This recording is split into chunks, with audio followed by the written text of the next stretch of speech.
Magandang hapon. Dito po tayo sa Maharlika League Japan. Kasama natin ang team captain ng Strong Ballers na si Daryl Rosales. Okay, Sir Daryl, kwento mo naman paano nabuo ang inyong team. Nabuo yung team namin dahil kay Mark Joseph de los Santos. Siya nang buo ng team namin. Mga kasama rin namin sa trabaho.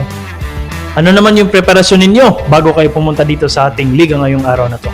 Mindset namin is manalo din sa laro. At gagalingan namin, bibigyan namin best namin. May game plan ba kayo na gusto nyo i-share sa ating mga manonood ngayong gabi?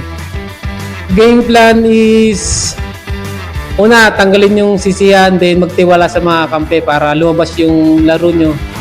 Yun lang. Maraming salamat. Shoutout po. Shoutout sa aming bayan sa Liliw, Laguna at sa mga kaibigan ko dyan at relatives, Rosales family. Maraming salamat. Maraming salamat po. Ito po si Ramel para sa Maharlika League Japan.